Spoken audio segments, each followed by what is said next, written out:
Hi guys, I'm going to show you how I play Heroes of Black Reach solo. Now for those of you who have seen my previous video, this is a new video. I'm going to show you all the updates and improvements and changes that I've put into this version. We're going to start off right here, print this stuff up. You're going to cut your tokens out from the sheet, get all your numbers, back them on some chipboard or cardboard or wood or whatever. I've got these backed on wood, so they're nice and sturdy. Painted them up nice and pretty. Okay, get yourself a couple of bowls. You're going to need some bowls to draw your tokens from. Okay, so you're going to roll your dice, roll a d12 to determine which tile you're going to use and how it's going to be oriented. Okay, you use this table right here.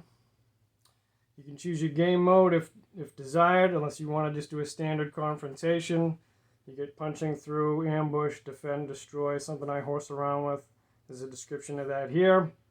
Capture the flag, assault, which is my favorite, and standard confrontation, okay? Or you can just randomize it as desired using this sheet here. You just roll a d6. This will tell you your deployment zones and where the objectives are going to be placed, okay? Here's your game mode randomizer sheet, D6, same thing. This will tell you how you're going to get set up. I've already got the tiles laid out to save a little time. I've got my Ultramarines already placed. Okay, so we're on deploy units. What you're going to do is you're going to put all these black number tokens into the deployment zone of the AI. So the AI deployment zone is here. I'm going to show you how I do this. Just lay these out anyhow in terrain tiles, preferably terrain spaces, terrain elements.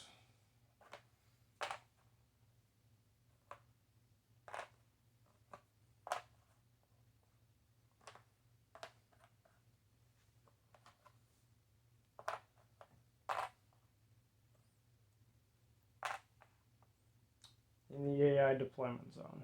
The best spots, okay?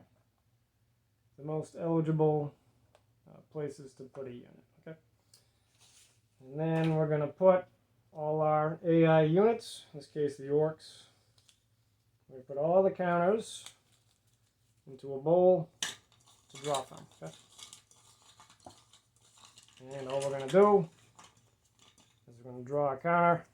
And we're going to draw a number. We get 3. So this killer can unit is going to go in space 3. Like that. We put it off to the side. We're just going to keep doing this until all the units are placed. We get number 6. That's way over here.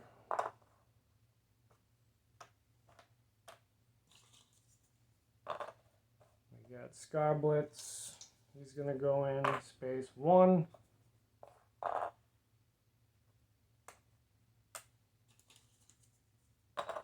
Shooters, space 7.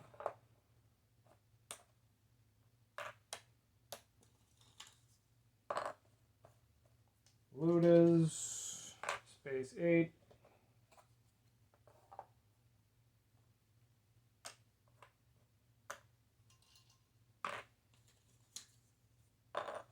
Killer can, space 5. He can't go there, so just use your logic. Put it next to it over there, like that. Next up is the mech. Space 12. It's a good spot for him.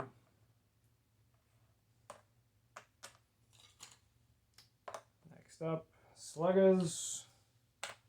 Space 9. That's right there.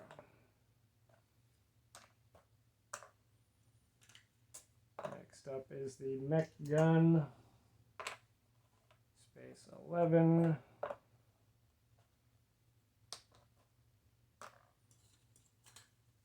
Next we get sluggers. Space 2.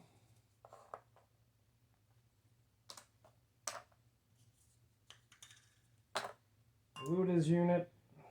Space 4.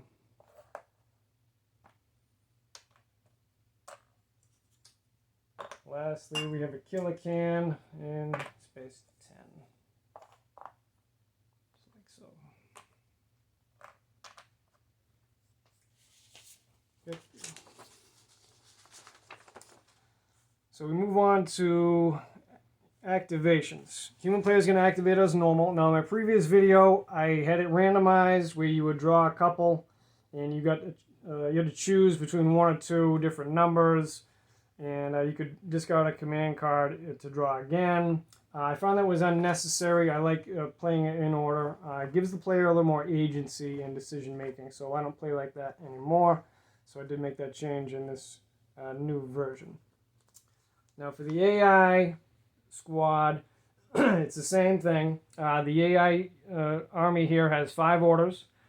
So we're going to go with 5 orders, and we're going to add 2 bluff orders and 1 priority order for a total of 8 orders. So you're going to put all your numbers 1 through 8 into a draw bowl.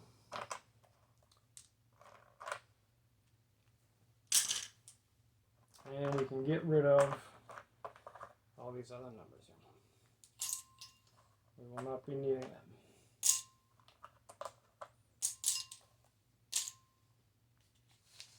Okay, so they're going to have 8 orders. I get their order tokens already ready to go there.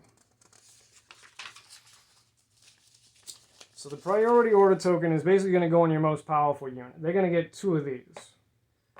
Okay, so this means it's going to be more probable that you're going to draw that unit's number from the bowl. It still only counts as 1 order.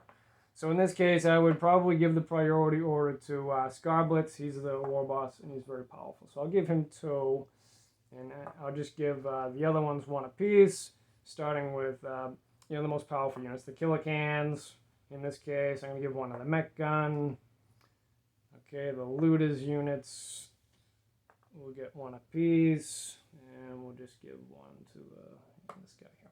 Okay, and I will give 1 to each of my units. Just go through this real quick. Whatever, that's fine. I want to talk about command cards. These have been updated just a little bit.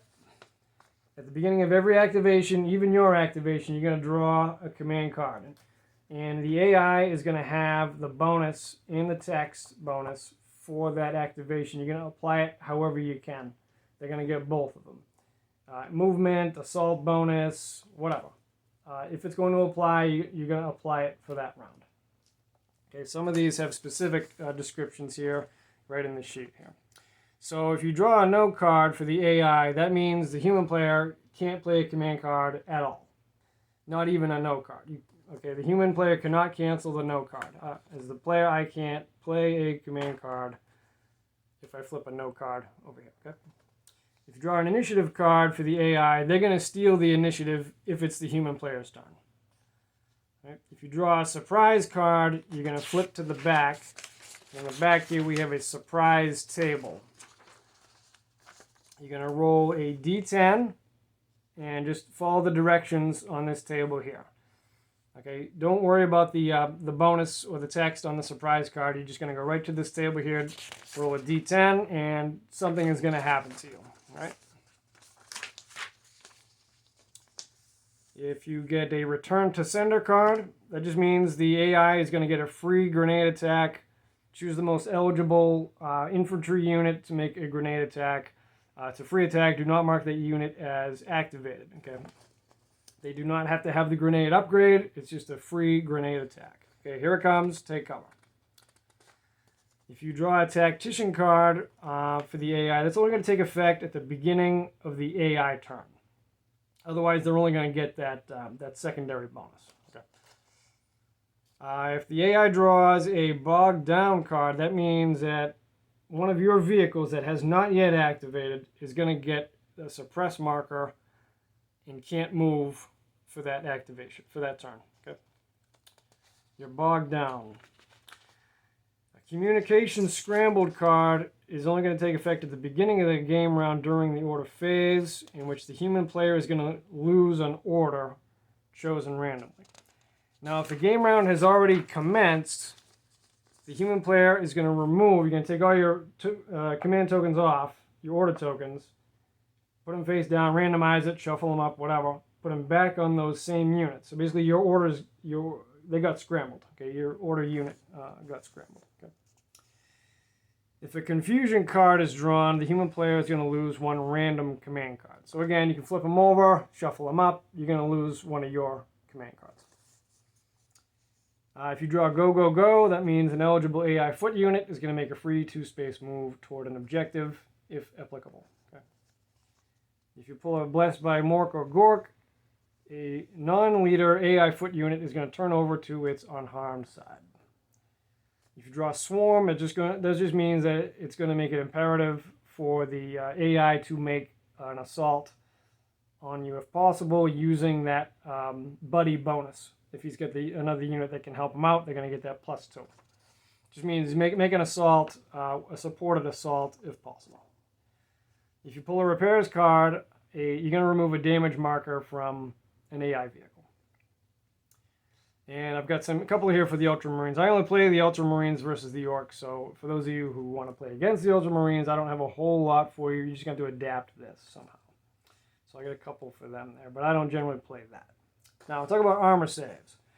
Now, if you hit the AI and this AI unit has an armor save, you're going to look at whatever top card is in the AI active command card deck right over here. If there is a yellow armor save symbol, that means that unit is going to get an armor save. Now, if there is no yellow symbol there, you're just going to draw the next card. And if there still is no yellow symbol there, then that unit does not get an armor save, and the hit's going to go through. Okay. After that, we have the surprise event table. If you like this, it's pretty cool. All right, next up, we have orbital strikes.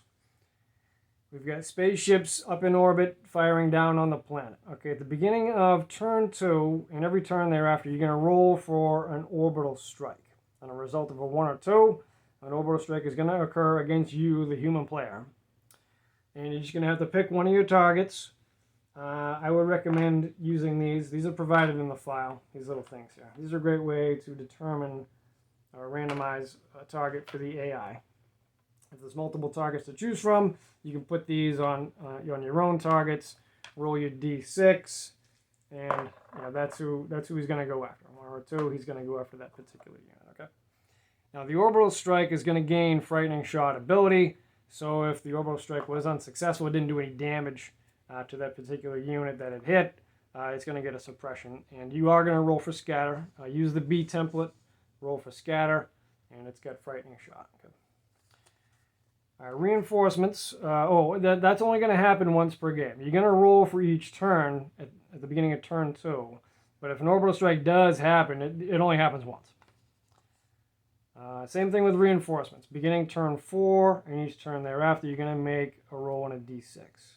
So if the AI controls both the objectives, I'll put some objectives over here. Okay, let's put some objectives up. 1, 2, 3. According to the map here, we're doing confrontation. Just for demonstration purposes, we're going to keep it simple. So we're just going to go in 3 on each side. So we get 1 there and 1 there. So for reinforcements, if the AI controls both objectives or both objectives are contested, a reinforcement is going to occur on a roll of 1 through 4. If the AI controls one objective, a reinforcement will occur on a 1 through 3. If they don't control an objective, it's going to occur on a 1 through 2. So if a reinforcement does occur, you're going to roll on this table here. You're going to use a D8. And you get number 4. So as you can see, they're going to have a big shooter unit come out. I've got this ready off to the side here. So a big shooter unit is going to come out. And then you're going to refer to the reinforcement chart here, which comes in the file. You look in the reinforcement grid. You're just going to roll your 12-sided die. We get a 11. So that means at the beginning of that turn, whatever turn it was, that reinforcement unit is going to come out on that square, or as close as you can put to it. Okay, so that's going to go in here. Okay, so whatever, we can just put them in there. So pop, reinforcement cam. All right. So that's reinforcements. And that's all gonna work. So let's go through a round here real quick. I'll show you how this all works, okay? So we're gonna roll dice for initiative. And the bad moons get initiative. So I'm gonna put them up here. The orcs have the initiative. So we're gonna flip our first card of the game. And we get a surprise. Check it out. Okay, we got a surprise. So something's coming at us. So we're going to refer to the surprise table. We haven't even moved yet. We've got something coming at us. Okay, so we roll on the surprise table. It's going to be a D10. We get 5. So we look at number 5. It says equipment failure.